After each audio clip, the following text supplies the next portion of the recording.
Hi, this is Phil Hester. My work is in your comic collection, whether you want it to be or not, and you're on SplashPages.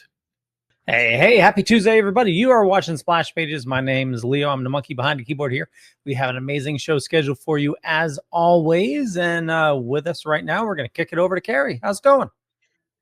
Going pretty good. Hey, Tom Dog, how you doing? And hey, Mark, I think it's Wednesday for you already, isn't it? It's nice to see you. I'm so happy you're here. Um, we have an awesome show tonight, like Leo was saying. I'm super excited. I attempted to stalk this man over the period of 2 cons in a row, but due to circumstances beyond our control, didn't work out so well. But yeah, we have on somebody amazing. Let's go over to Drew down below me here, and he will give you a good introduction.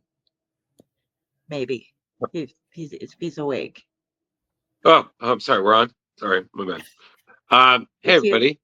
It's officially Tuesday because I just said so. If you thought it was Wednesday, well, you're almost there, Chief. So thank you for joining us again. As Carrie said, and I'm sure Leo said something, welcome. We have a superb guest for us tonight. We're super pumped that we have him back. Last time was awesome, and we did a good impression. So he said, sure, I'll come back on. As he said in his wonderfully succinct info, if you have a comic collection, most likely you've seen his work. Marvel, DC, Dark Horse, Image, whatever.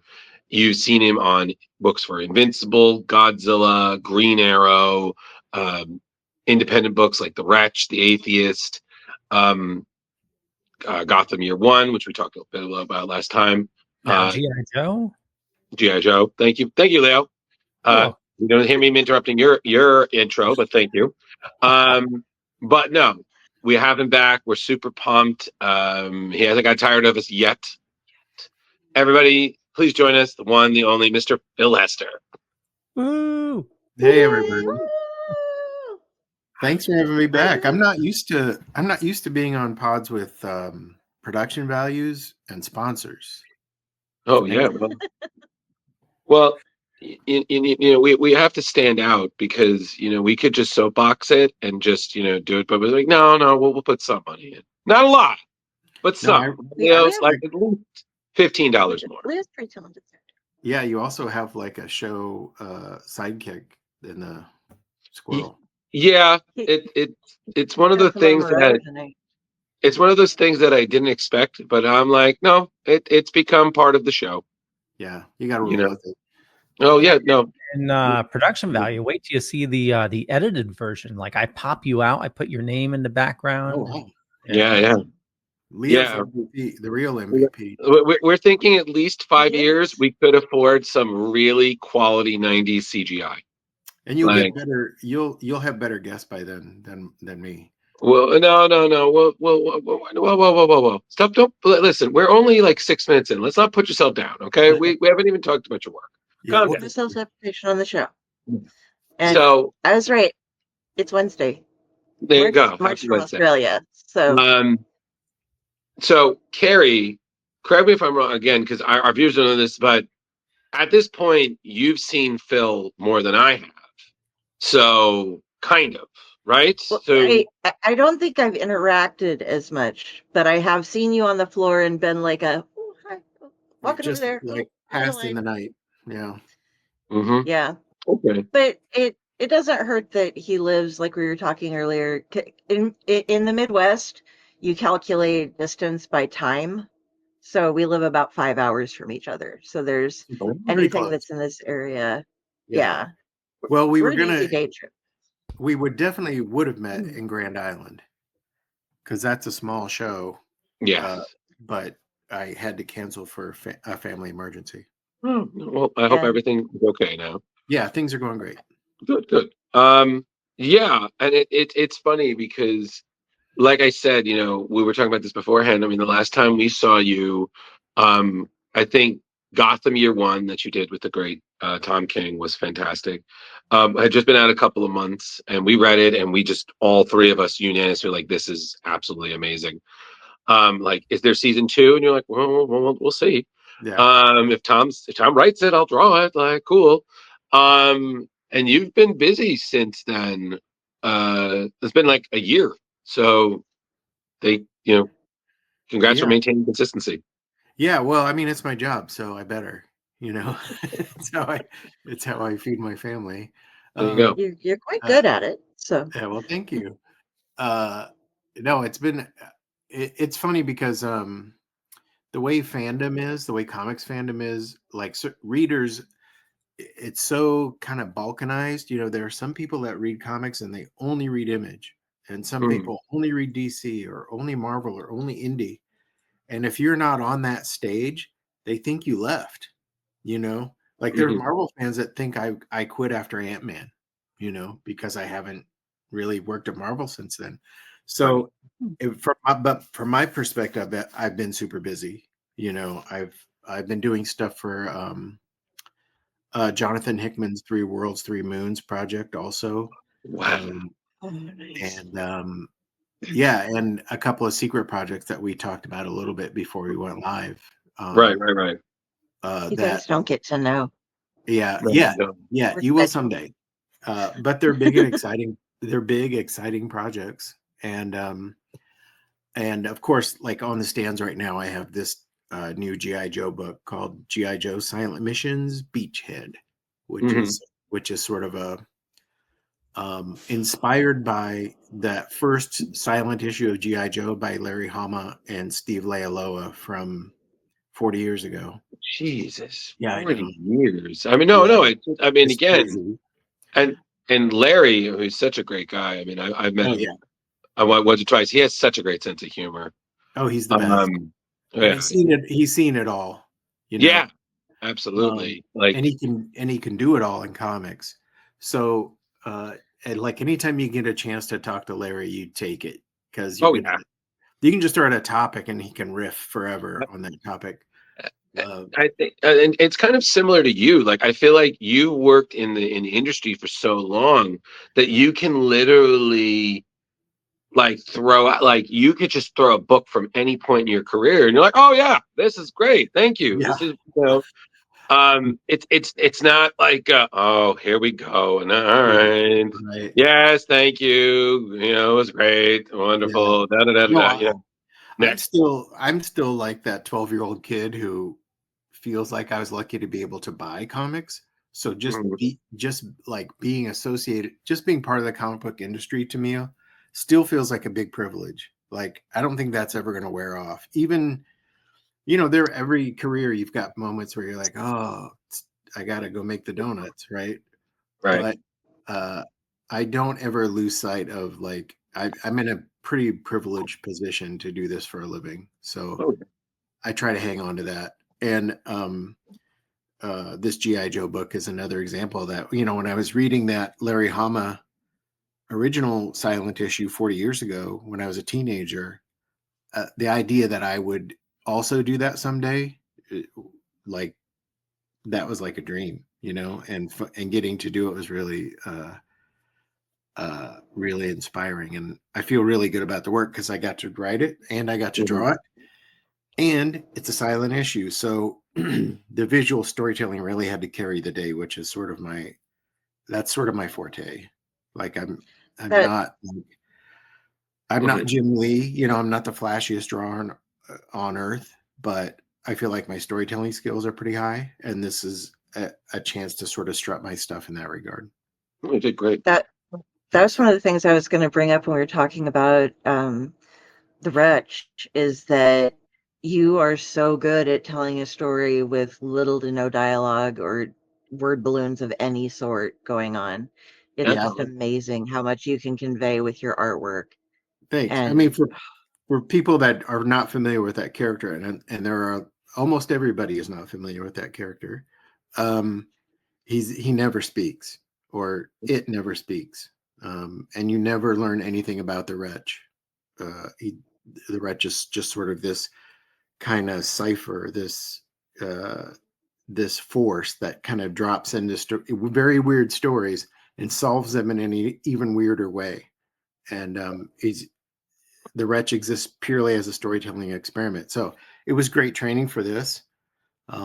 And it's one of the more satisfying projects I've ever done. Well, and Now, sorry, I was just going to say, so GI Joe, I believe, is fairly new to Image. They brought it over along with Transformers, I think, a little over a year ago. Now, did they give you any any instructions like you can do this, can't do this? Yeah. Oh, certainly. I mean, it's it's a big project, so it's a licensed project, so the license holders are like intimately involved. I will say they were they were easy to deal with. I've dealt with some license holders who were very, very like micromanaging types, and that wasn't the case with GI Joe. They sort of did all of that in the approval stage, so it was sort of like, once we approve this story and how you're going to tell it, you sort of have free reign to do it the way you want to do it. right. But, we had to pitch like quite a few story ideas until we hit one that made sense to them. And once we did, I feel really good about like the direction we went with it in the end. So Good. for all the, I wouldn't even call it frustration, but for all the like the hurdles we had to get through at the beginning, myself and Alex Antone, the editor, it was worth it in the end, because I think we got a more satisfying story out of it.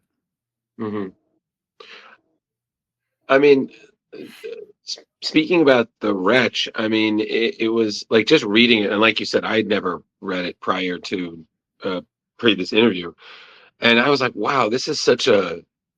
I felt like it was such a love letter to like '90s comics, because I saw like having grew up reading those books in the '90s. I saw like flashes of like Batman, Spawn, really darker characters that really pushed the boundaries of it. But I just really appreciated almost like the like what Mike Mignola does with Hellboy. Like he says a lot with just silence and lighting, and just like kind of embracing the weird, kind of like what Mike Allred does with Madman. It's like, this is who we are with the storytelling.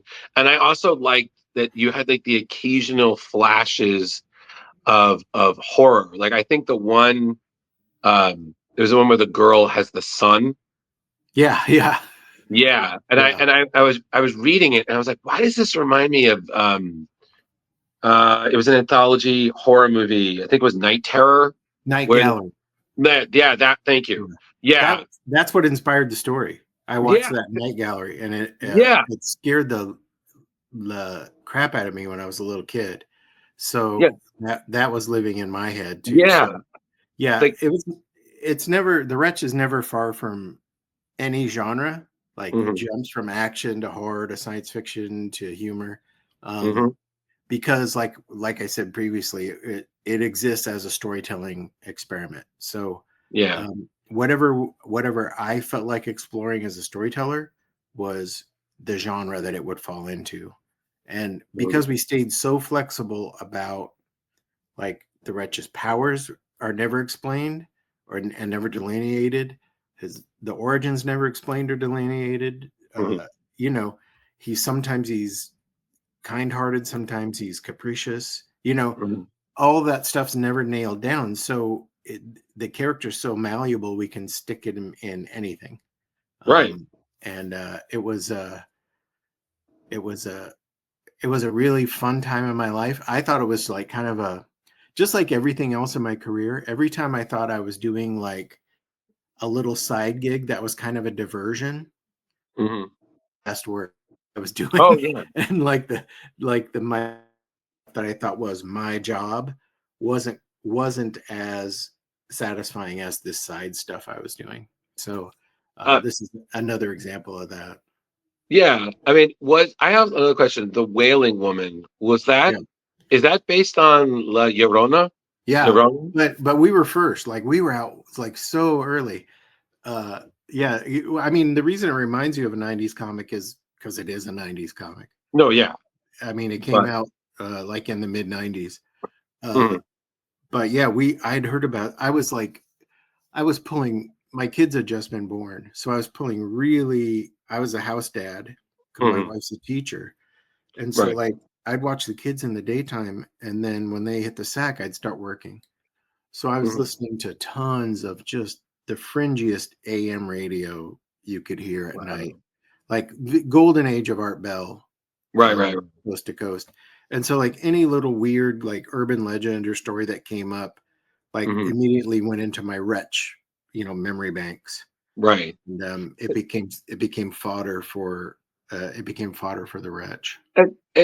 And I think what it is, again, that's why I kind of thought of like Hellboy, because again, like Hellboy stuff doesn't always follow like a linear timeline. You could just tell this story, and then we'll tell a story that was like when he was in the 50s, the modern day. Like it jumps around, and it just embraces the weird. Like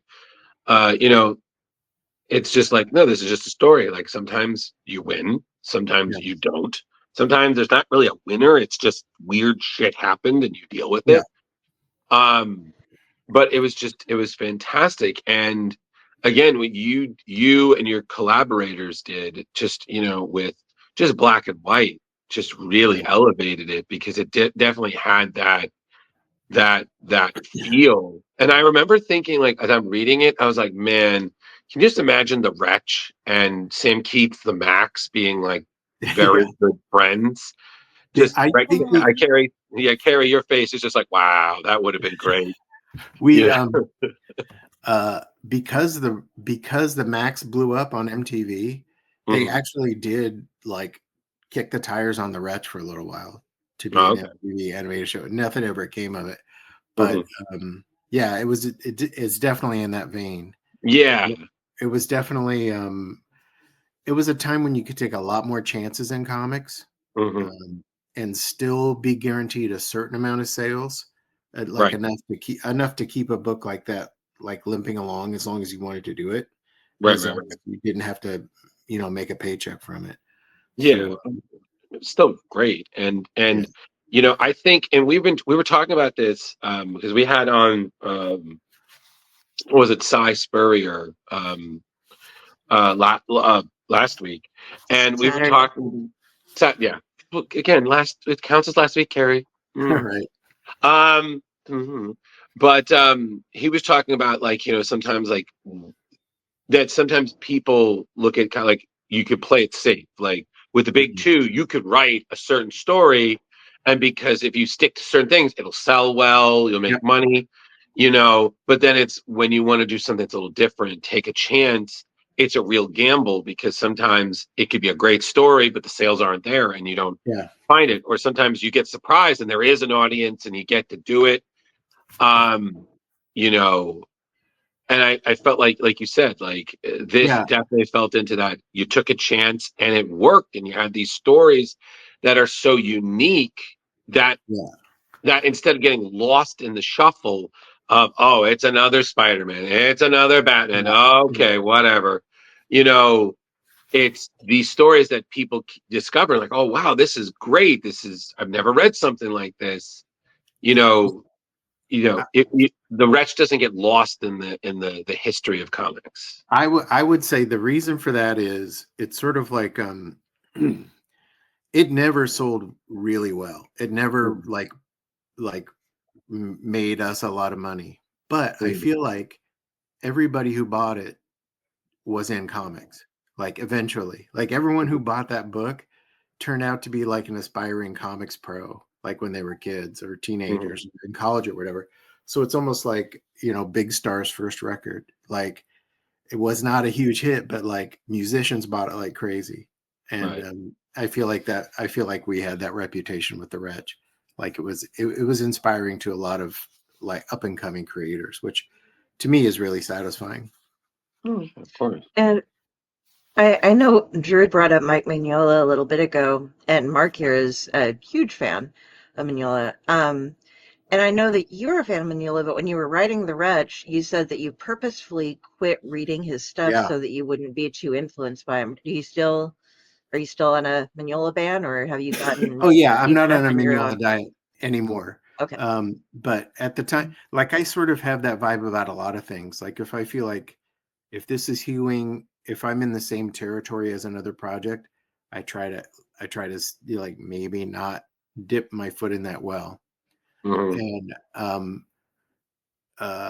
that was just, I mean, I think I overstated it then. Like I stayed away from Mike's stuff for a while just because I didn't want to be overly influenced by it. But now that I'm a more mature creator, um, I have a better sense of like my own identity, so I don't have to draw those bright lines, Mhm. because like a lot of people that are untrained see my work as high contrast. They see Mike's work as high contrast. They Mhm. see Somni's work as high contrast. So they Yeah. sort of like think, oh, you're all like each other. You're all like imitating each other, and we're not. We have the same sources. Like we're all into Alex Toth, or more all into Jack Kirby, and Right. it's just how we process it, that we get similar results. Right. Absolutely. I mean, that's what makes you guys all unique is that Yeah. you are all inspired the same way, but you took it in different directions. I think what separates me from Mike mostly is Mike is way more into Frank Frazetta than I ever was, though I love Frank Frazetta. Of course. Mike's stuff, you can see those Frazetta compositions like Hmm. writhing in there. And I'm definitely like, the time he was falling in love with Frank Frazetta, I was falling in love with Frank Miller, and so Yeah. that's where we sort of like split off. Yeah. All good. Um, And do you still like pineapple milkshakes? I haven't had one for many, many years because I'm trying to stay pre-diabetic. So fair. sugar has like left my life. But I That love them. I loved them. But yeah, they were great. Yeah. I read all the letters things, so it's just like Yeah, I had a it's like lifetime. I already had one lifetime's worth of shakes. So You can have it. I don't do pineapple. So she told me that. I was like, well, isn't that neat? He can have them. I mean, Um, chocolate's number one, pineapple is number two. there you go. Listen, whatever. You're entitled to your opinion. Yes. Now, Um, you do have one thing coming up that's going to be a pre-order. The Kevin Smith Yes. special, Archie meets Jay and Silent Bob. You have a cover G. How did this come about? Well, because I think I will forever be associated with Kevin because of our time together on the Clerks comics and the Green Arrow comics. yep. And I've done just a few covers for Archie, and so when this unlikely team up was born, they thought it would be a natural thing for me to come and contribute a cover. So it was fun to revisit that world again, even though again, like we were talking before we went live, things pass by so quickly the older you get. Mhm. I feel like I just did a, a Kevin Smith View Askew Universe one shot for Tales from the Quick Stop, but that was a couple Okay. years. That was a couple years ago now. Yeah. Because I was like, wait a second, because I remember that. That Yeah. was the one about the origins of Mubi, right? No, no, no, Something. no, no. Oh, I'm Mine, sorry. Well, sorry. mine was Sorry. about how cousin Walt died. Right. I'm Yeah. sorry. I got a mix because I've And read all of them. I don't know how much we want to give it. That's fine. That's fine. But yeah, that was oh my god, that was hilarious. But Kevin Yeah. stuff usually, especially the View of Skinner's, he just tells a story that can easily go Yeah, off the he rails. goes all Like, out. He goes all out. yeah, Yeah. man. And like He just I draw way more phalluses, both real and symbolic, when I work on the Kevin script. Well, absolutely. I want to thank you you, for letting me know this is up for pre-order. I'm actually working on a pre-order right now, and I'll Oh, make sweet. sure I get. if you look, we can see his card number soon. Everybody, pay attention. Oh god. So we watch Leo order things live on the show.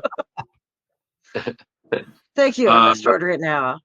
Indeed. And then speaking of I just need to say, I prior to a lot of things, I was never the biggest Green Arrow fan.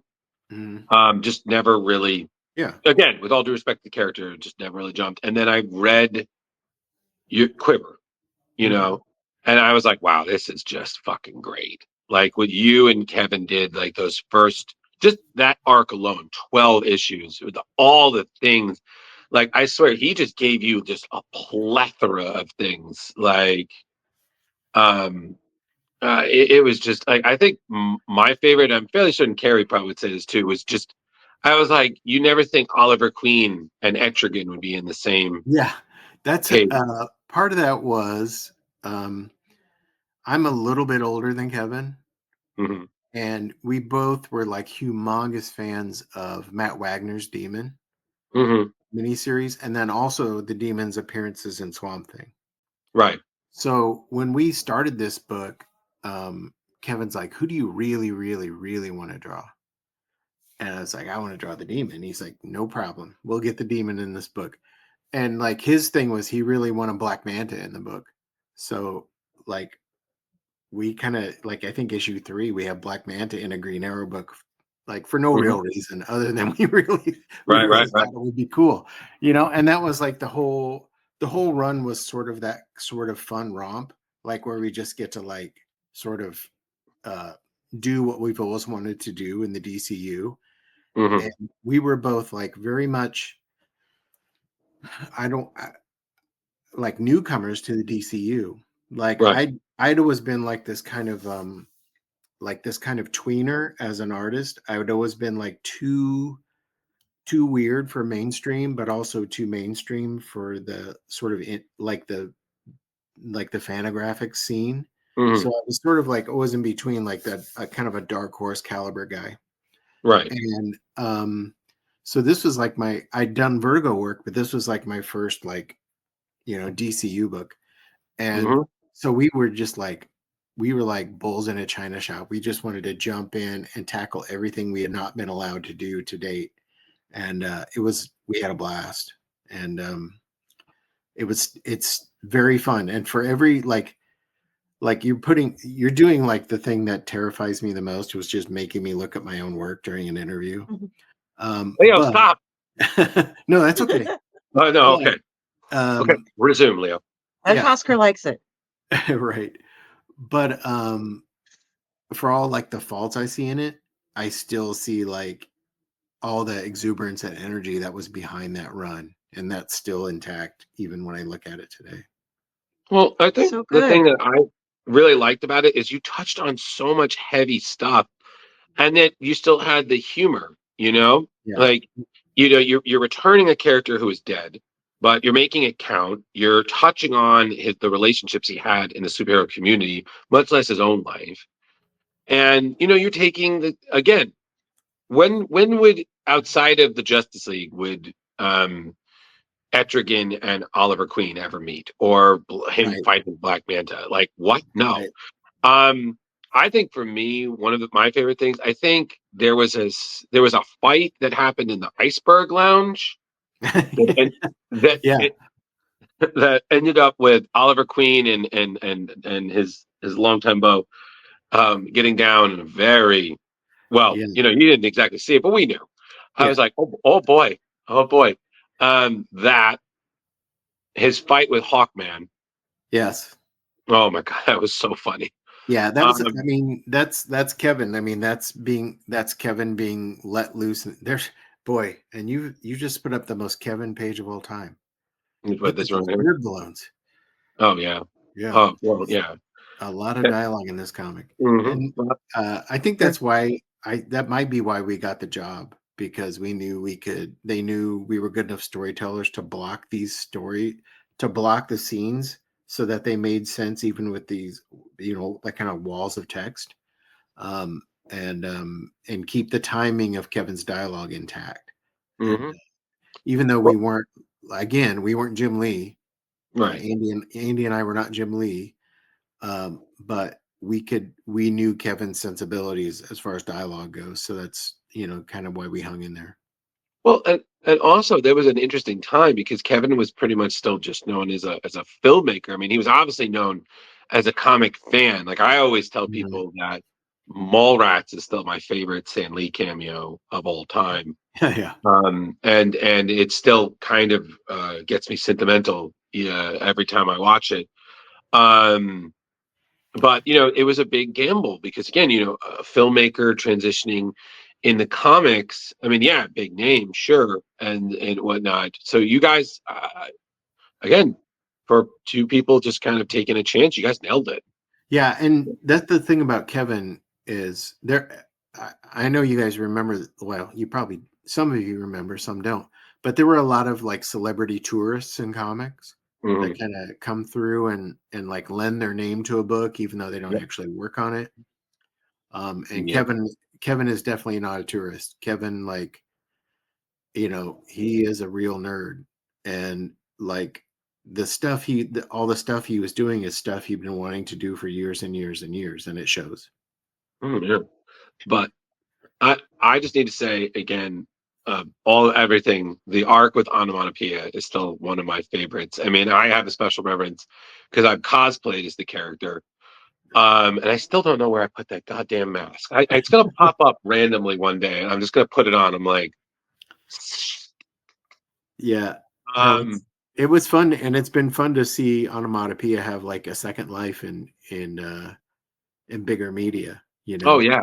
But Yeah, I mean, I just remember seeing it. I was like, this is so fucking one. YouTube made him so nonchalant. I was like, oh, thank God. yeah. It's just all black with the mask and all these things. So thank you. Because if it had to be another Easy flashy to costume, I would cosplay. get it on. Yeah, Yeah, yeah. if you have a black duster, you're set. Oh, I had like a black trench coat, and I was like, Mm. I'm good. Like I had I had this trench coat I had made years ago for, I think it was like a Matrix cosplay, Oh and yeah, I was like, oh, this is perfect, long and billowy, and I had everything else, and my girl helped me make the mask, which was hard because we painted it, and then we painted it with glow in the dark paint, so in the dark it would light up, so it that's just cool. extra ominous. And I was at Terrificon way back before you had been, and Kevin was there, but he wasn't at the con. But I was kind of hoping he would just kind of pop in, and I Right. was dressed as Onomatopoeia, and I kept having this running joke with Dan Slott. There, he would just see me walk around, and he was like, "Did you see him yet?" And I'm just like, Yeah, because I'm in the you suit, can't I say can't anything. talk, Yeah, so I'm just like, yeah. No, it's been a good year for a good couple of years for Onomatopoeia because he came back in the current mm, Green Arrow run, sort of. I don't want to spoil it for anybody, okay. but it sort of came back, and then and that was a fun issue to draw, and then he's appeared in Superman and Lois. Hmm. Yeah. Like a very far afield version, but in Superman and Lois, and then in the Batman animated show Cape Crusader. Yep, So it was awesome. I was just like, And yes, thank you. But carry on. Chud Babies wanted to let you know that from their initial exposure to this Green Arrow run to finding issues this Green Arrow series owned. Oh cool, yeah, thanks. Jen yeah, nailed it, absolutely. sir. And then you had the coolest thing where you got to work on Green Arrow later on. You also worked when I believe Judd Winnick Yeah. was doing it. So that's a bit So we bit went different. from we went from Kevin to Brad Meltzer, the Yeah. famous best-selling novelist, to Judd. So we like just went from like heavy hitter to heavy hitter, Hmm. and we were so totally spoiled. We didn't know how spoiled we were. Like we got to like we'd been working on the character for like 5 years because we worked on it a long time before it came out. Hmm. Because our editor's like, this book is not going to be late. We're not going to have this book be late. Right. So we worked on a long time before it was even announced. So we'd been working on it for 5 years, and we were just sort of like, it's time for it. Like somebody pointed out to us that they had started reading it in high school and had graduated. Oh, wow. Like they started reading as a freshman and they had graduated. And we're like, it's time for us to like do something else. But looking back on it now, like I kind of wish I'd have stuck in there and like gone all the way to issue 50. But Yeah. we got close, and but yeah, it was a really good fun. You don't really know, like they say, you don't know you're in the good old days while you're in them. Yeah, absolutely. But did you have any like because I read all that run from issue 1 to the end. Yeah, I mean, it was. I mean, man, you guys put Ollie through the fucking ringer. yeah. Did you have? Were there any particular moments that? Because you had some really high moments, and then there were some definite lows. Were Mm-hmm. there any moments that were, I guess, particularly special to you? Maybe kind of broke your heart as you were drawing, or just you're like, wow, this is just like I can't believe I'm drawing this. I felt like each writer brought something really unique to each one of their runs, and Mhm, I think Judd's was definitely the most. I mean, let me take that back. Brad's was sort of like a big father son kind of thing, mhm, and very kind of like emotionally wrenching and deep. But then Judd, when Judd came aboard, Judd really like kind of broke Ollie down and built him back up, and broke him back down and built him back up. And mhm. he lost a love interest in a really kind of tragic way. Yep. And um, as somebody who grew up reading comics, to me that was sort of like that's what's supposed to happen to a character. Right. All those things are like that's part and parcel of being a superhero. It's like your life is going to be terrible sometimes. So like I know fans get really invested in a character, and Mhm. sometimes they get possessive and they don't want bad things to happen to a character. But uh as somebody who's just been consuming all kinds of comics since I was a kid, I expect that. Like I Right. expect any like hero's journey to have like real down moments. So um, Absolutely. I thought that was all par for the course. Absolutely. No, totally. I will also say one of the best from the Brad Meltzer moments was, and again, everybody, I'm going to say spoiler, but this has been out for like Yeah, almost now decades. So yeah. read yourself. It's been out for When, almost 25 years. So yeah. So you'll can still appreciate when you and I believe it was you and Brad made it that Hal Jordan had left Ollie a ring. yes, yeah, And I was just like, wow, what a like that referencing the now both the late great Denny O'Neil and yeah. Neil Adams is iconic Oh, Green for Arrow sure. when they Yeah, entered. I was just like, wow, what like but that's Brad. I mean, Brad that's is Brad. Brad is like as big a nerd as Kevin was. mhm, Brad's 10 times a nerd than right, what Kevin is. Like he knows like issue numbers. I've right. been I've been collecting comics since I was 10. I don't know issue numbers, I just know story arcs. I, And but Brad knows issue numbers. I, And all these Easter eggs he put in the book, like this is before the internet was I mean, the internet existed, but it right. wasn't like quite like search engines weren't quite as like effective as they are now. So like we had to like do a lot of research to hit all those callbacks that he was doing to like past Green Arrow and Justice League history. Mhm. No, no, I understand. In this group, I'm kind of the Mark Grunenwald. So they asked me the questions, and I'd be like, "What was this?" I was like, "Oh yeah, it's issue." And Right. like sometimes I feel like Leo and Carrie will pause, and I instinctively will know the answer, and I'll blurt it out. They're like, "I was Yeah. getting to it, Drew. Like, Yeah. I don't need your help, but We're, thanks for spotting." I'm like, "Got you, love you." Well, Like, we're on the phone today, and I forgot a word as I was talking, and he just whispers it really quietly. To, Because I was to like, let I was you trying to tell a maintain your story, haven't slept for like 24 hours or something, and he's just like, and I forgot Decepticons, and I was like, the oh, Autobots and the how could you? Decepticons. what? right? I'd been typing it, I've been putting it up. I just had a brain lapse because I had all this stuff going on. And Drew riding in his car, just I hear this tiny little voice, and I wasn't even sure. Like I could have been hallucinating it by this point, and I just hear Decepticons. I'm like, Well, because you paused. You're like Autobots and Decepticons. Nope.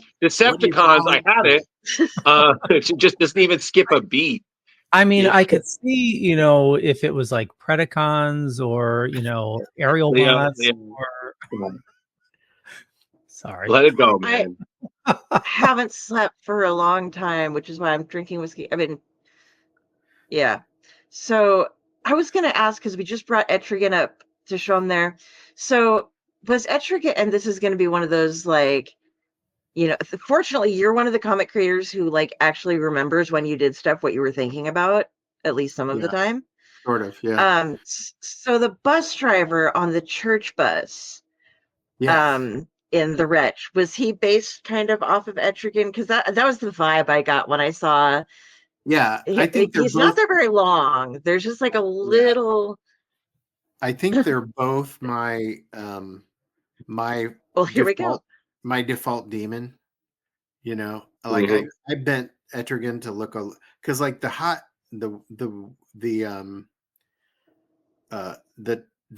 Beset and Toddlebin demon from Swamp Thing was sort of Yeah. like the new standard, and Mhm. we Here kind we of go. tried to push it. Kind of tried to push it back toward the Kirby Right. demon, but yeah, that's just sort of my standard like demon looking guy. So It yeah, was, yeah.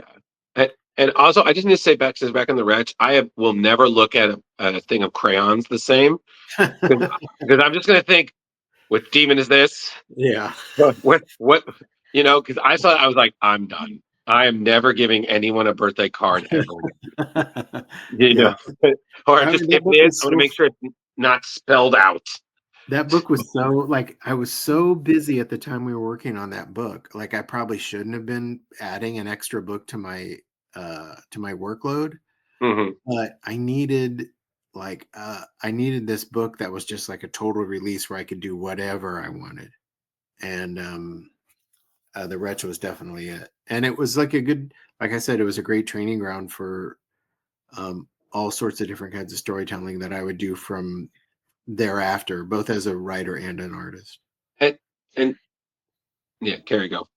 Oh, and with the sorry, with the happy birthday story, I know that there's at least one letter where they were kind of like, "Are you sure you're approaching that right?" And by the way, and you relate because you had an uncle with Down syndrome that you were very Yeah. close to. I had an aunt with Down syndrome that I was very close to, and the way that you drew was perfect. And the people were like, "Oh well, hey, Georgia, Hey, Jar. should you have brought it on that like his wish is that she no longer has Down syndrome?" And it Yeah. was like, no, the wish isn't that. The wish is that she'll live because Right. that's a disease, or well, not a disease, it's a condition that Yeah. causes you to be susceptible to a lot of things. And that Yeah. was something that they fought for really hard because back in the day, and even still, it's just like, give up on the kid. You aren't gonna, Oh it's yeah. not gonna Like work. So just my when my aunt was born, they told my grandparents, like, give her to one of these homes. She won't make it very long anyway. And they kept her and she went to school and, yeah. and lived until her in her 50s. And it was Mm, sad towards the end because you come susceptible to a lot of stuff. But yeah, it was right. a very emotional and very strong story. And I love how you did portray it. And I'm glad that you were able Well, to explain yeah. how it Yeah. was. I mean, my uncle was the same way. Like when he was born, they told him put him in a home. Like he's never going to be productive. And instead of like going into a shell, my grandparents became presidents of the Association of Retarded Citizens. That was as it was called at the time. It was called Mhm. ART, and they made sure he got vocational training and got a job. And he had a severe case; like he could not ever have lived on his own. But Right. they made sure he had a job, and he actually lived into his 60s, which is pretty remarkable for somebody with Down syndrome. Wow. Yeah, that was my aunt in the end she had to go into a nursing home, but my grandparents moved off the farm and spent every day with Yeah, like she I stayed at home as long as she could, and then it's a it's a funny very dynamic. I think both my grandparents lived well into their late 80s, and I think they did that so they would be there for my uncle. Like they outlived him, and then as soon as they outlived him, they started to go. Oh man, that's rough. that's Yeah. but you just wrote it so well, and I Thank thank you you. so much for that story because it is something that if you haven't lived that experience, you don't know what it's like. And Yeah. like the person who, was not, they weren't No, being mean about it at no, all, but it was just their kind of I a, got their viewpoint too, because like you can't wish somebody's Down syndrome or anyone's disability away. You can't. It's you Who they need are. yeah. to Yeah. appreciate people for what they are. Yeah, exactly. And but that guy was having like a real like kind of crisis moment, and I was a new father at that time, and I was thinking, oh, like I want even the smallest like possible problem your kid could have would keep you up at night. Like, oh, like my kid, like there is epilepsy on my wife's side of the family, and so like my whole life we've been worried like are our kids gonna become epileptic, because on her side of the family it was severe, like leading to like brain like severe brain damage after a seizure. And so like every little thing like that, when you're a new parent, just kind of like occupies every portion of your like subconscious mind. So that's what I was trying to get across with that. No, yeah. Yeah. And you did such a good job. It was pointed out like, oh, things are not looking good, Right. health wise Right. and stuff. And so I think that was what you had the emphasis on. And then in the Wailing Woman, he has her gloves still, and he's Yeah. I was just like, oh my God. That's as close as we'll ever get to continuity in that book. Like, Yeah. I was stuff like that. looking, but it was just like, oh, that's so sweet. I'm sorry. I love you. No, that's okay. I want to pull up. Go ahead. No, you finish. No, go ahead. Oh, I was just going to ask, because I was just thinking about it. I had that one panel, and you said that you had a story behind it, but I want you to finish talking about whatever the other stuff first before I pull that panel up. Okay. No, you can pull the panel up. That's cool. Okay. Are you talking to me or Drew? Oh, I don't. These are technical guy. I got it. This is what I put on a thing. You're going to get it differently than normal folks, because I made this into what might have been the background. So this panel to me was just so striking. I was just like, oh my God. Yeah, I don't think even at the time we had described that the wretch could walk on walls. We just thought it would be cool if he did in this scene. And this panel specifically from this story, which is about the wretch finding out that Satan owns a cereal company. Yeah. That some of the toys and some of the prizes in the cereals are choking hazards. And even Satan is appalled by that, and has the product pulled and reconfigured. But that panel at the time, Warner Brothers was looking for storyboarders who could handle action, because up to that point, like most people trained in storyboarding were trained for humor. And the Batman show was in production, and they needed storyboard artists. And I had never storyboarded in my life outside of a little bit in film school. And so art school. And I just sent in a bunch of issues of the Wretch. And I said, this is what my storytelling's like. You can tell me if this would work for animation. There we go. And they hired me based on the comic, even though they weren't actual storyboards. And then this led to not only work on the Batman show, but also the Spawn show on HBO. Nice. That's amazing. Both legends. You mentioned a little ways back, remembering, you don't remember issue numbers, but more in line of storylines. Yeah. So, question for you: what's the early storyline that really got you hooked on being a fan of comics, along with working in them? What's the storyline you read that really hooked you on a character? For instance, like for me, it's like Legends of Dark Knight Venom. That really showed me, how dark Batman can get, and just have amazing storytelling. What about you? There's sort of I go back to this all the time, but there's these sort of twin poles of my world when I was a very young reader. And this is even before I was buying comics. This is when I was like reading my uncle's comics. And they are the Ween and Wrightson Swamp Thing run. Yes. And the Nick Cutie, Joe Staton E-Man run, which could not be further apart, because that E-Man run is very bright, bouncy, and whimsical. And that Swamp Thing run, those 10 magical issues are very dark and macabre and brooding. But those are the two poles that are sort of pulling at me all the time, like from when I was a kid. And I had impulses to move both directions. And then, like, Jack Kirby's the equator of that world. He's sort of, banding it all together. But when I was about 13, Frank Miller was on Daredevil. Frank Miller had started on Daredevil. And I had this vague notion that, like, I want to be a cartoonist someday. And I was drawing my own comics. But then when I saw Frank's Daredevil, I was like, that's the kind of cartoonist I want to be. I know I want to be a cartoonist, but I want to be that kind of cartoonist. Right. Somebody that draws high contrast, kind of brutal, and but puts storytelling above everything, and that sort of drew. Once I found those kind of comics, it drew me into a bigger world of rediscovering EC comics and Bernie Kriegstein and Harvey Kurtzman, and then Eisner's Spirit and all that sort of stuff. All those storytelling heavy creators sort of came to the fore of my influence. So yeah, I would say those Frank Daredevils, like the first, Death of Elektra, all that stuff. Even before Born Again, the ones that Frank wrote, Andrew, were like really formative for me. The most formative comics for me.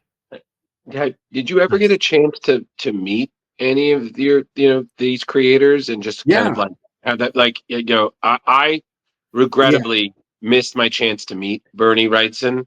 I wasn't in the comics yet, but I mean I've read enough to know that he was just the nicest guy in the world. Sweetest and guy. I would love to meet Frank Miller. I need to get a better job so I can be able to afford meeting Frank Miller. But it's always been on my goals because Dark Knight Returns obviously is one of the best in my mind, but I'm also a big Sin City fan. So Sin City's my favorite of his. Yeah. The first 3 Sin Cities are my absolute favorite, Frank. Yeah. Oh God. I just remember reading them and I was like, because I've always been a big person and I was like, hey, look, it's someone I can cosplay and I can just be large. So just Marv. I was like, yep. No, I got to meet Frank, it was a really cool moment for me because Andy Parks and I were in San Diego and we were really like riding high on Green Arrow. And if you really want to meet like your hero cartoonist, hang out like behind the hotels or don't go to the con, like go to the con hotels and hang out in the lobby and you'll see them.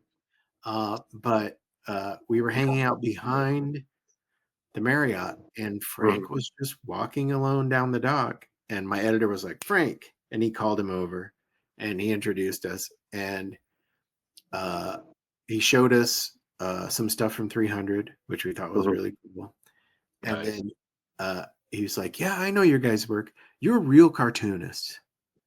And to me, that was like, the scene in Rudolph the Red-Nosed Reindeer where Clarice kisses Rudolph and he finally flies. Like that's how Andy and I felt. We're like, we're totally validated now that Frank Miller thinks we're real cartoonists. Because that's like the highest praise to us that you could possibly get. And but I've been lucky. I got to meet Bernie, hang out with Bernie. Oh my God. Very gracious guy. I was drawing Swamp Thing at the time. And then I thought that was like I didn't dare speak to him because I was ruining his character, and but he was super gracious and did me a nice Swamp Thing sketch, and it was. Oh my God! And then we wound up hanging out and playing pool that night together. It was a lot of fun. That's I I recommend meeting all your heroes because, like, maybe 2 or 3 in my whole career have been not great, but everyone else has been fantastic. You know? Yeah, no, I absolutely, everybody, I will back that up. If you have the chance, go the distance, meet your creators. I've had my moments where I met Mike Mignola once, and I completely lost my mind. Because I remember asking, "Are you Mike Mignola?" He said, "Sometimes," and I'm like, "What? 1 minute." Yeah. Let me process this. Yeah, exactly. I mean, I felt the same way, and I've told Leo and Carrie the story. When I met Brian Michael Bendis, I was like, "You are one of 3 creators who brought me back to comics. Like, Ultimate Spider-Man is my jam." And he was the nicest guy, and he even loved the shirt that I was wearing at the time was an anniversary present that and my girlfriend of now 10 years got me, and he was like, "That's really cool. Can I take a photo of it?" I was like, yes." That's So dope. I remember texting her. I was like, "Babe, I love you so much. Because of you, I'm in Brian Michael Bendis' phone." And she was just like, "Oh, cool." Yeah. I mean, in general, that's one of the things I love about comics is there's like very little separation between you and the people who make the comics. Like, you can talk to them, you can give them your input, and they can share their appreciation of your appreciation, which is like. So while we're talking about me, would you say that you've already answered this question, or Jenny would like to Yeah, I know? think so. Yeah, I think. Yeah. I think. I mean, It was kind of covered as we were. She asked it, and then you kind of already Yeah. merged into I'm the such a topic. huge like comics nerd and comic art collector and comics historian kind of guy that, like, you can throw out like a name and I can tell you how that artist has influenced me. Like, when you say who's influenced you, like, Right. everybody I ever saw in heavy metal, everybody, Mhm. everybody I ever saw at Marvel, DC, every underground comic I ever saw, all those things, Chuck Jones cartoons, whatever. All those things have been part of, like, the artist I've become, and how I synthesize it and how I spit it back out is the interesting part of me as a creator, I think. And You have some I Mad think, Magazine influence too. I Yeah, think I in think some that's of your when I was not talking about dark those stuff.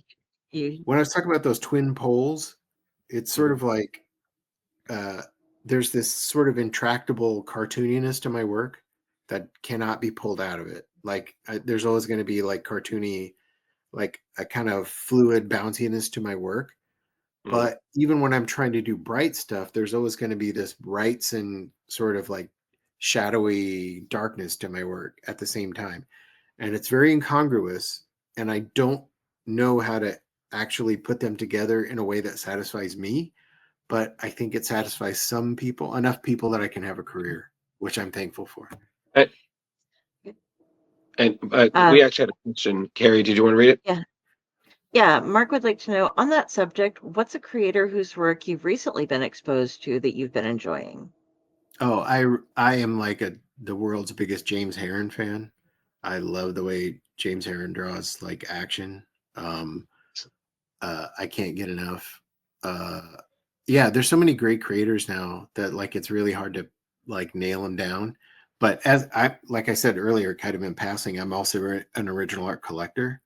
So it's like a really great time to, like, get in on these younger artists and, like, get in on their work and check it out. But yeah, James is always at, like, the top of my list. Like, if I see James is drawing something, I will buy it for sure. And Absolutely. Daniel Warren Have you Johnson, I seen? love Daniel. Mhm. He's a Yeah. sweet guy too. So any of these people that just, like, kind of have just sort of outside of the mainstream styles, that's my jam. Well, and I'm just on the same note. I'm currently collecting Lee Bermejo. Like, any Yeah. cover he does, I pick it up. oh my God. Yeah. Yeah, Drew, I'm gonna mention it. No, it's not that. I'm just saying I'm still trying. Okay, like, I have messaged the man. Nothing. Oh, Okay? you want The to? second we get him on the show, Leo, you'll go cuckoo for Cocoa Puffs. We know. Yeah. You know. Yeah, it could be a Leo solo show. No. Literally, that'll be Leo and Leo and Leo. So Lee and Leo, a comic book discussion. Yeah. My middle name is Lee, so I count. There you go. I have two L's. That's the only way I contribute to that. But I think also, Phil, I mean, I think that's the other great thing about cons is, and to compliment my wonderful team here, that's just been the best part about being on Splash Pages. We get to go to the cons and we get to have, I think the best thing is when you have stories with your creators, like we have inside jokes with creators that we've met more than once. We have people we've had on the show. It's so great when you're at a con and great creators like yourself, they recognize us and they're like, oh, hey, and we get handshakes. Occasionally Carrie gets a hug. Restraining orders. Yeah. Oh yeah. The occasional. Yeah. No, 100%. But I think those are the best, is that just the stories. And I'll tell people these things like, wow, that's so cool. I'm like, I feel like Raul Julia in Street Fighter was like, it's cool for you, but for me, it was Tuesday. Yeah, no, I think where you're going with that is like you should just tell people you can have that experience too. It's not that hard to do. Yeah. And most creators are approachable. And if they're not, okay, maybe they're having a bad day. Maybe something you don't know about, you move on. Yeah. Or like with me and Carrie and Planet, I didn't even see her. It happens. My video was just like shoved in your face, and I was like, "It's fine." He's like, "You want to talk to him?" I'm like, "Well, we'll talk later. He's going to be on the show. I'm good." You were He's too busy. polite. You were too polite. That was the issue. She is. I was overwhelmed by Planet. Yeah. I went to Terrificon, and I totally froze. Like, I walked by Cullen Bunn on a regular basis to just be like, "Hi, I'm alive. Do you need a Diet Coke or Coke Zero?" Coke? No, it was Cherry Coke Zero. But then I was like, "Okay, oh, there's Jason. I can say hi to Jason Aaron. Hi. I'm going to go sit now because I'm terrified of all of these people." Yeah, the show's become that show's become humongous. Yeah, 70,000 people this year. She didn't have her emotional support, Leo and Drew. She didn't have her team. She was soloing it, and she just, it was too much. I was like, she just was like, okay, we're gonna take baby steps back. Like, fun, too much. Come back. I'd go hand out cards and then come back. Yeah, I'm like, you don't need a card. It's also different going to a con when you don't have like a home base, when we have the booth, it makes it, a lot easier. You're living at the con rather than just trying to navigate through hordes of people. She'll be fine. Somehow at Planet, our table becomes like a home base for all sorts of friends and family and people who wander by. And like one point, Andy was like, "How are all these people behind me? Where did they come from?" Because they're there to, take a load off and like have a rest. Literally, so that means the next time I show up, I can go hide behind your table. Yeah, just sneak in behind the curtains. Literally, that's literally what happens at us when we're ever at Terrificon, especially since we're so close to the entrance. Like, we just make ourselves such a presence, and we see creators, people we know in the industry, friends, and whatnot. And then also we have candy. So, we attracted this kids, sugar, go. It goes a long way. So it's, I think, you gotta have the family aspect. You have to have just this, you're all cool, but hey, but don't get cocky. Yeah. Watch it. The candy also helps learn the sorry, go for it, Carrie. Oh, sorry, Mark, and he's one of the Mignolaverse people. He's like super Mignola. So I'm glad you got to meet him. And yes, I have those moments too where it's just like, oh, I can go see. Yeah, I don't freeze up too bad though. I think these guys. No, I'm just like, I get a little flustered. But I'm usually pretty good at just being like, "Hey, how you doing? I'm Carrie. I have no idea how important you are in the actual world, only what you are in my world. So we're going to chat." And then afterwards, people will be like, "Wow, that was a good get." I'm like, "What?" No, like No, this that's a person did good. all this shit, and you ask them about like 3 things that they did 20 years ago, and I'm like, No, you've got the those right are 3 attitude. really good things. You You're got the right welcome. attitude. Like I had that deer in the headlights moment with Kirby where I was like, I can't. Jack Kirby's 10 feet from me, but what am I going to say to him? I'm going to be like Chris Farley on Saturday Night Live, the Chris Farley show. Yeah. Remember when you created Captain America? And I didn't want to be that guy, so it's like Oh my God. I'm not cool enough to talk to Jack Kirby, and then he died. I'm sorry. I'm So no. just imagining you, but it's because I was like, so do you remember when you drew Captain America? Was that nice? Yes. Like, do you remember? I didn't want to do that. And so I didn't talk to him. And then he passed away a few years after Oh that. my God. And then it's sort of like, I'm never going to do that again. Like if I see somebody that means a lot to me, I'm going to go talk to them. And so the very next superstar in my mind I saw was Will Eisner. And I was like, I'm going to go shake Will Eisner's hand. Absolutely. And I never let an opportunity like that pass me by again. I was nominated for one of your awards, sir. Yeah, and he's like, I have an award. I think that's the I agree with you, Phil. That's the lesson, because I've had moments where I could have met really great creators, and I was like, oh, I have this other thing planned. They'll be back next year. That has happened twice in my life, and I'm still really upset about it because I missed a chance to meet Darwin Cook, and I'm still mad. Yeah. The party that I went to was fine. It wouldn't have paled to meeting Darwin Cook. Right. And then Steve Dillon. Yeah. Who was? Well, I mean, to be fair, they both died very young. Yeah, I know, but it's just still like, and I learned mentally, I was like, I'm never saying, oh, I'm going to meet them again. I was like, they're there, meet them. Yeah. Go. Yeah. Don't assume anything. For sure.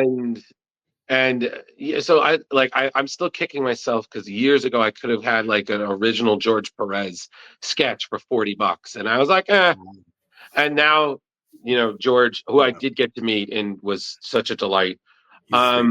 So he was the best. And now I'm like, damn it, $40. Come on. That would have been amazing. But like you, I've been very gracious in getting some original art from people. Plus a very bored commission of myself from Sean Murphy. I was like, just draw me, and he drew me, and I was like, wow, I look very unenthused. But it was great. But no, it's just what I'm saying that is just, Phil, just keep doing what you're doing, man. Because I've talked to a bunch of people, and I like people like me who being in the signing community, and I was like, yeah, Phil Hester. I was like, oh, Phil's great, love him. Then Green Arrow fans or a bunch of like, yeah, Phil's awesome. I met him a bunch of years, he's done a bunch of my stuff, and I was like, okay, Phil's great. Yeah, we're all on that. It's Phil, you're good. A given. Keep doing your thing, man. Well, good. I'm glad to hear that. Drew, Mark asks questions kind of like we do, Drew. Okay. Saw Mike Mignola looking exhausted as person after person only asked when Hellboy 3 is coming out, and then asked him a hyper-specific Witchfinder question. He broke into a huge grin and started showing me the inks of a comic he'd drawn that wasn't out yet. Yeah. That's the best when you get to see, like I got to see the first issue do a power bomb about a year before it came out from Daniel. And I was with a young kind of like, I don't want to say protege, but like a guy I'm trying to mentor in the business. And he's a huge wrestling fan. And he's he's like, I can't believe we got to do that. And I'm like, stick with me, kid. This sort of stuff happens at every convention. You're going to see really cool stuff just because you're behind the curtain now in the industry. So you're seeing all this stuff.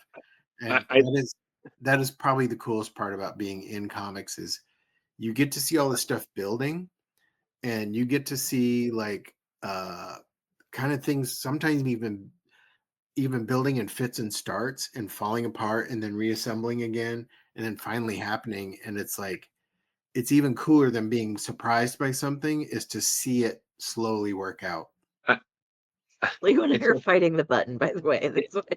It's so funny that you say that, because I feel like Carrie and me have a similar dynamic at a con.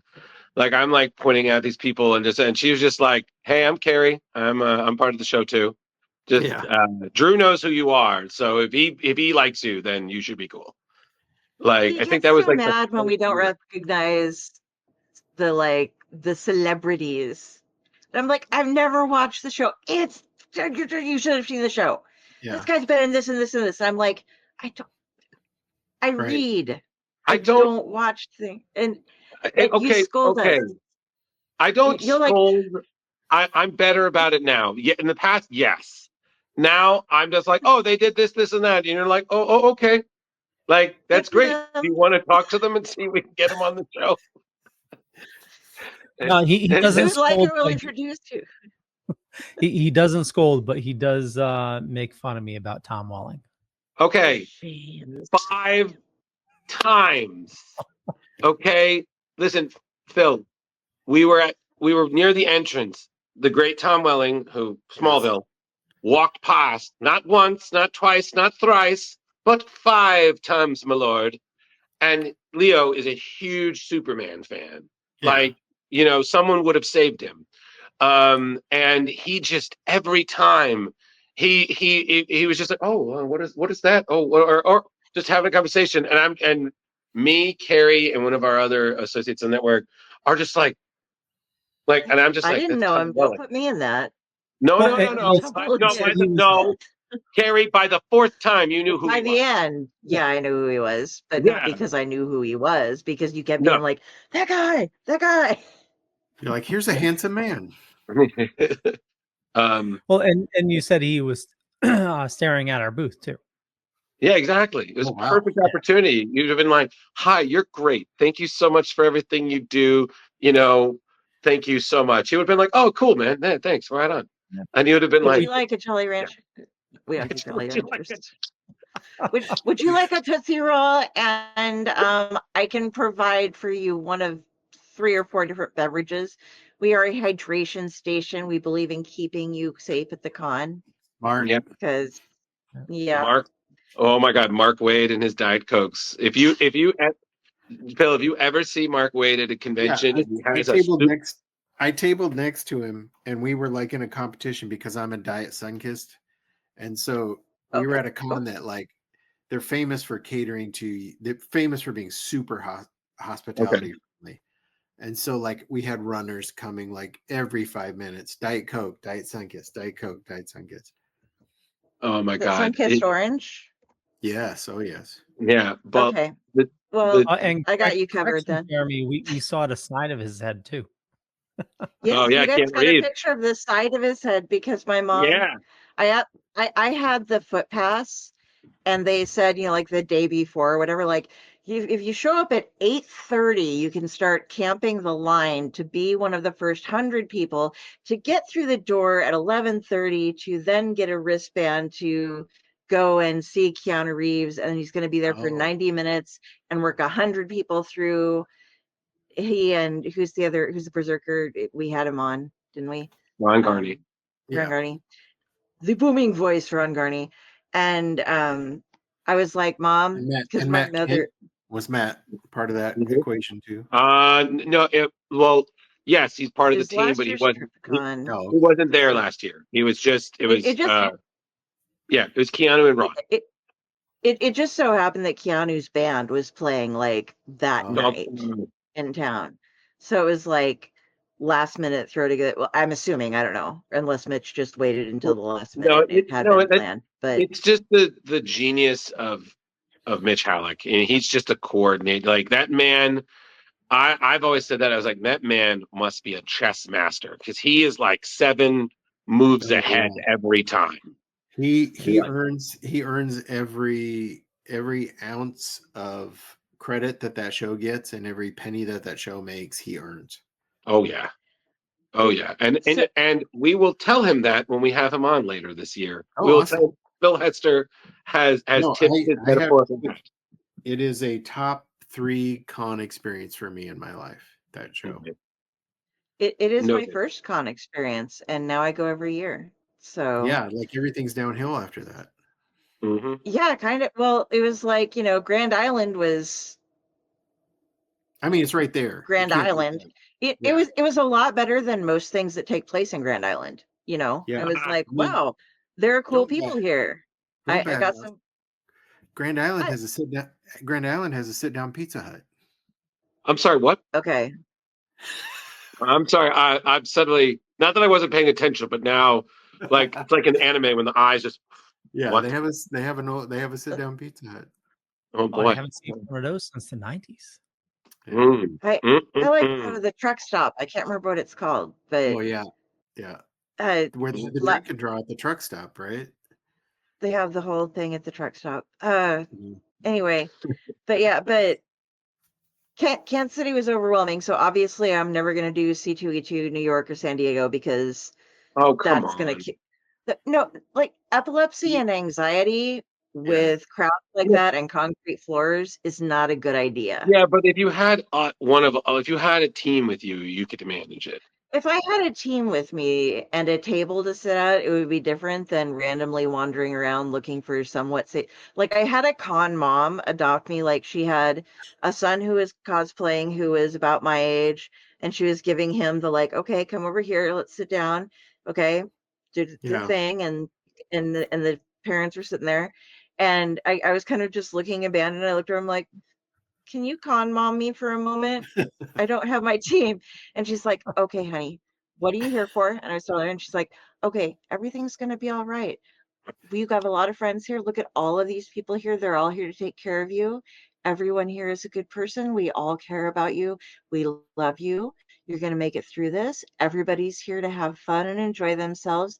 And you can take it at whatever pace you want. Now come here and get an energy hug, give me a big, big hug, and hung out. And then when I had to go and make the panel the one day, I came in and there were so many people, and I got harassed when I was coming in by Oh, people on the street, like just like, yeah, yeah, hey, yeah, just I'm not going to get into what it was, but being like, if you don't believe it, give me money unless you think that this is the way, unless you're yeah. a jerk and kind of thing. And so I was like flustered. I was trying to get to the one panel I went to, and I like was having a moment. I thought I was going to have a seizure. I was starting to have a panic attack. And I have the squirrel with me, and I'm like grabbing the table, trying to get down the hallway. And there is a gal in a wheelchair and her boyfriend were sitting like across from me at the wall. And they're like, do you need assistance? And I was kind of like, just need, and they're like, come here. And he grabs me, pulls me over, sits me down. What do you got to do? And I'm like, I need to get here. I have like half an hour, and I need to, and they're like, okay, we're gonna breathe. And I like finally I had him out, and I was like, sorry if this is weird. And she pulls out a stuffed dragon. She's like, it's not weird at all. I have One one of too. us. Yeah, It's good. Yeah. And they like walked me all the way to the panel and like made sure that I got in, and we're like, if you see us around, you can grab us anytime, hang out. And so that is the one good thing. It was overwhelming, but even though I didn't have my team, I didn't do as much as I thought I was going to because I would get those panic moments. But when I did have them, there were great people around me yeah, that like immediately took care of me, yeah. you know, which Yeah. Uh, is something I love about the comic book world. Oh, For Mark sure. mentions I'm not good with crowds. At a recent convention, I had Ben Stembeck notice, and he offered me a seat behind his table to escape for a bit. He's a super nice guy, by the way. Oh And indeed. I know we awesome. are running late, but I just wanted Okay. to just bring this up real quick. Yeah, thank Uh, you, Leo. you also worked on Invincible Universe, Yes. and Invincible is definitely having Yeah. I would say a resurgence of popularity. It's with the show out. Um, I'm starting to read the comic myself, so I definitely need to check out Oh, cool. Universe.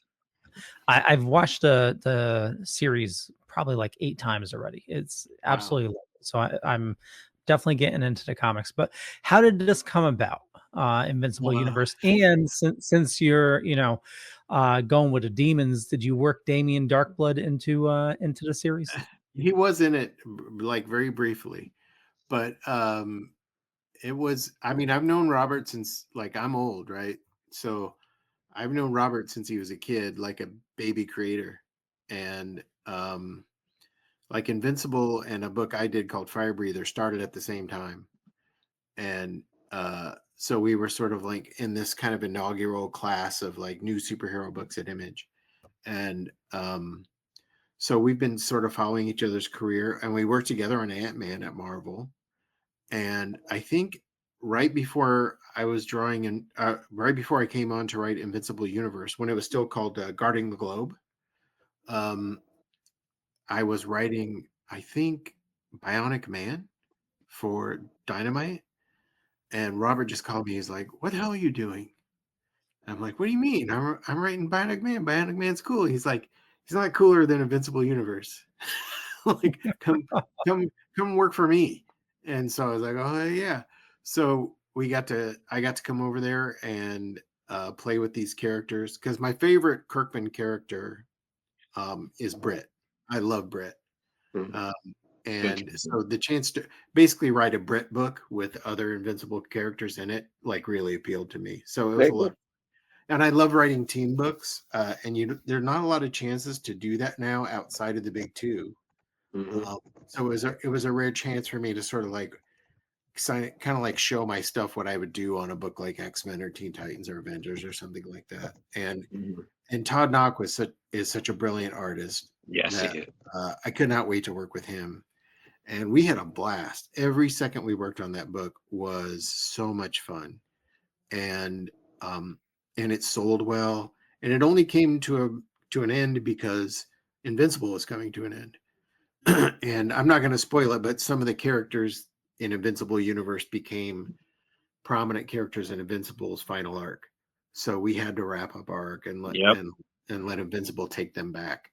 But I will say, with the show blowing up like it has, the trades of Invincible Universe are selling like crazy, Nice. like royalties that I've never made on anything else before, Good. which is I'm really cool. glad you're getting those. And also it gets like 15-year-olds give a crap about me again all of a sudden, which is, for somebody who works in superheroes, that's kind of refreshing to see kids be into superhero, like American superheroes again. And it's really cool for, like, we're only getting a fraction of the people that dig the cartoon, Mhm. but just that small fraction is enough to like bump the needle in comics. Yeah. And it's just cool to see these kids that were previously only into like manga or anime get into straight up American superhero comics because of the show. And it's sort of like they see Invincible and Invincible Universe compendiums, and they're like, "Oh, there's this whole other deeper world of this character that I can dive into," and it's fun to be part of their exploration of that. Yeah, totally. That is awesome. And, it's just awesome to see, one medium, bringing, new readers to comics. That's Yeah, it's it's what we need. really rare. It's sort of rare because it's sort of something you assume would happen, and it doesn't really. Like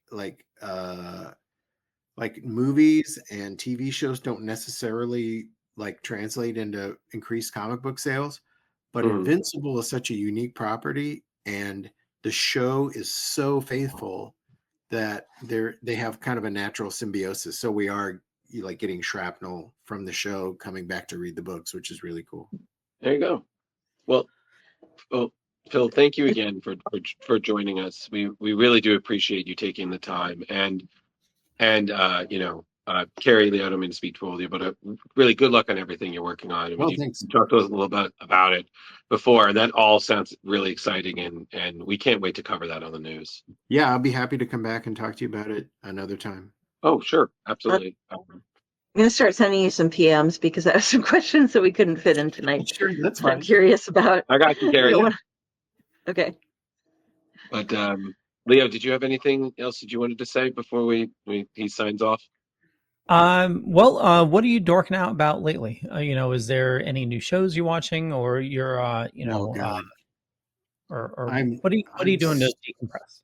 I'm so behind on every last thing. Thank you. I have a heart, like, I find myself like, okay, Drew, that you'll appreciate this. I already do. This is a big callback. I did not read Starman until it was done.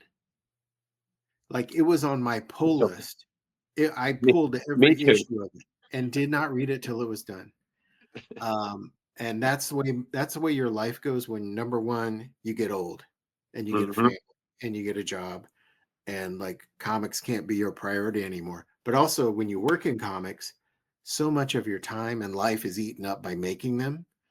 I still love to read comics, but like I don't have like that I used to like kill every Wednesday night in college reading what came out that day.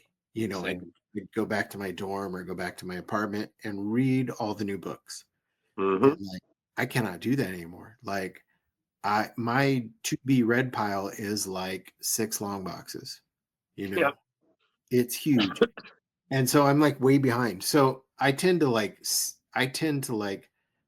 get things. I pull the floppies at my local, but then I still buy the trade and read the trade first, because that's the first time I'm actually sitting down to read it. But there's so many great books out right now and I'll tell you how I do it. At my shop, I don't follow any character, any company, any publisher. I follow creators.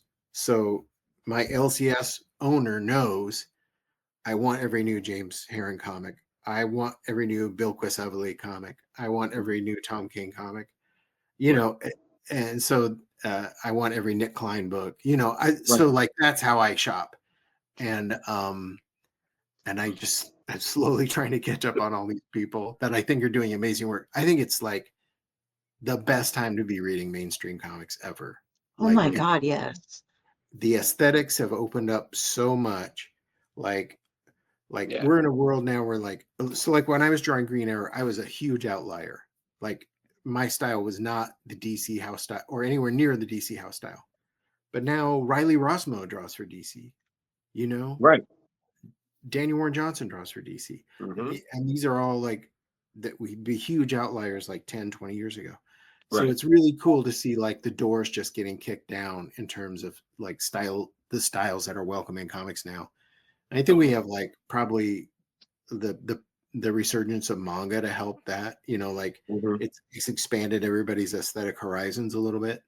And I think we're reaping the benefits of that now. Absolutely. Awesome. Okay. Well, thank you again, Phil. Seriously. Yeah. And please let us know if you're doing any Kickstarters or anything, we'd be more than glad to promote. And of course, if we see anything on the news, you know, we'll definitely share to get that word out. But seriously, good luck with everything, and thank you so much for taking the time. We really thanks, and it was great to talk to you again. And Carrie, I will see you somewhere. We'll like meet up halfway and go to the casinos or something. You know what? Come to Ocon in July. There's a con in Omaha. Not too big. Okay. Just the right size. No, all right. Quick question before you go. Since you said Ocon, you're going to be there. Anything that you're doing for Free Comic Book Day? Are you signing anywhere? And what cons do you have going? I'm glad you asked me. Coming up in the future. We would like to know before we let you go. I'm doing Free Comic Book Day this Saturday at my local comic shop, which is Daydreams in Iowa City, Iowa. And I'm doing a show in called Two Rivers in St. Charles, Missouri at the end of the month. And then another one right after that in Des Moines Con.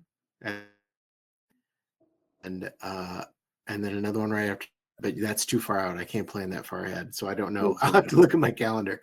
But I'm doing, like, if you're in the Midwest, you're probably going to find me. And if you're not in the Midwest, I think I'll be at Rose City in Portland. And I will be in Sao Paulo in Brazil this winter. So nice. So I'll bring a case of Diet Sunkissed, and we'll just chill at Ocon together. It'll be I'm just his random squirrel wrangler. I just hang out here, right? Keep busy while he's doing things. I'll make sure the squirrel gets every now and then. I'll make sure the squirrel gets a pro badge. I don't know about you. But the squirrel will get one. A little pro sticker. Yeah, that's okay. Right. He's more popular than I am anyway. Sure. That's all. No, maybe. Delia, did you go over the Legion profile? I was just about to. So Phil, definitely thank you so much for your time this evening. Absolute pleasure. When you're ready to head on out, hit the Leave Studio button on the bottom, and it should prompt you to an uploads page. Probably remember that from last time. Just make sure it completes. If it doesn't, don't worry about it. We have a link we can send you afterwards. Sure. I'll try to make sure I do it right.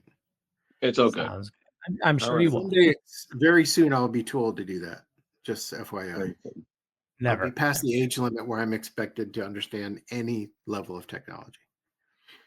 Oh, no. You have at least another decade and a half before that counts. We'll see. Right. Trust me. All right. Well, thank you again, Phil. You have a good rest of the night. All right. Thanks, It guys. was See ya. wonderful to you. Bye-bye. Bye. Bye. Excelsior!